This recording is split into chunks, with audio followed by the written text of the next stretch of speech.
Last Monday, the 27th of September, the New South Wales Government released its roadmap out of the current lockdown in which we've been for the past 14 weeks.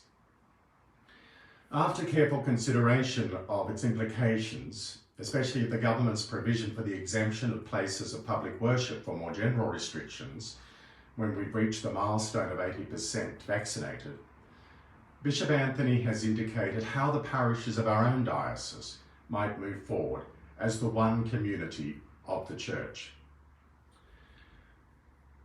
Broadly, Bishop Anthony has stipulated the following with clarity for us all.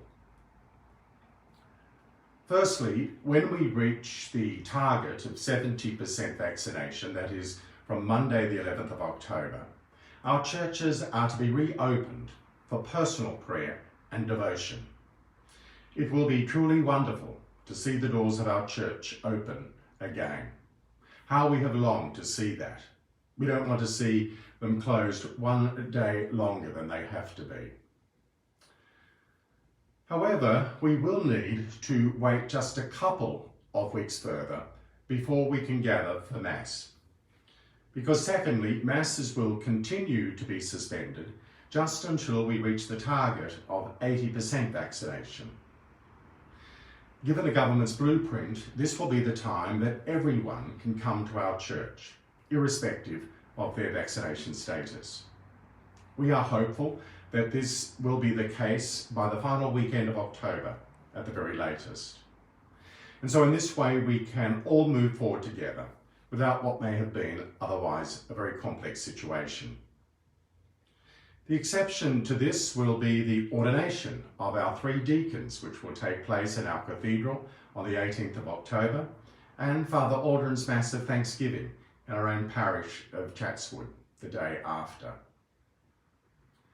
However, when we do resume our regular schedule of Masses, we can do so without distinctions, which is so important to us as the single body of Christ. Until the 1st of December, we will need to abide by the 4 square metre principle for density of gatherings, and this means that we will be limited to welcoming 150 people into our church for any one event. Therefore, when we do resume our Masses, we will need to return to a booking system, especially for our weekend Masses. And we will need to continue to register our attendance with the QR code, ensure distancing through our church, and be generous with the use of sanitizer.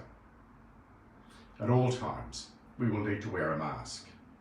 And congregational singing will not be possible until the 1st of December, even though we can have an organist and a cantor or 2. Just to remind us, when we do resume our Masses during the week, we will now have a 12:30 p.m. Mass Monday to Friday, in addition to our 9 a.m. Mass Tuesday to Saturday. And I'm also very happy to share with you that when we do resume our Sunday Masses, Bishop David Walker will be able to rejoin us again, which is tremendous news as well. Come the 1st of December, we can return to welcoming 300 people to our church, and we can also return to singing again. So all this promises 2 wonderful things. Firstly, that our children, prepared for the sacrament of confirmation, will be able to receive the sacrament before Christmas. And secondly, that our Christmas celebrations can be as joyous and as grand as we can make them. And what a celebration this Christmas will be. All this, of course, relates to our church.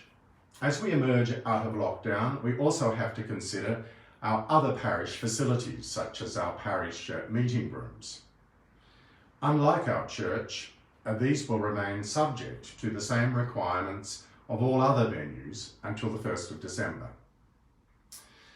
Therefore, I have decided that it is important that we continue to encourage our parish groups to meet online until December, at which stage we can then reopen our meeting rooms without the necessity to confirm the vaccination status of those who may visit them. Again, this is designed to enable us to all move forward together.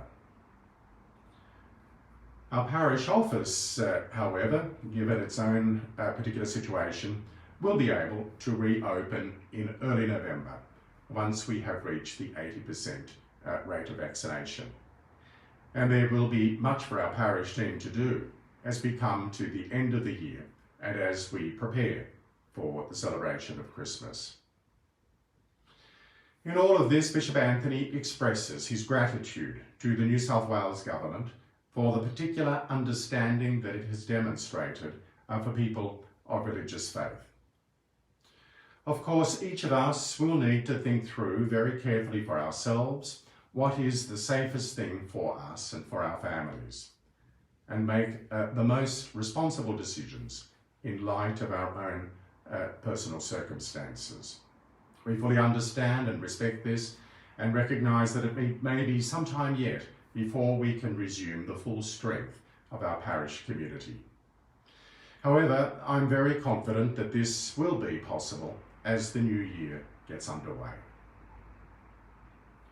Again, I want to express our deepest gratitude to all those who have ensured that our prayer together and our bonds of fellowship have been sustained and nurtured through this time and through the short time ahead until December. You have truly been the heroes of our community, and we will always be indebted to you. Father Joey, the soon-to-be Father Aldrin, and I very much look forward to seeing you all again very soon.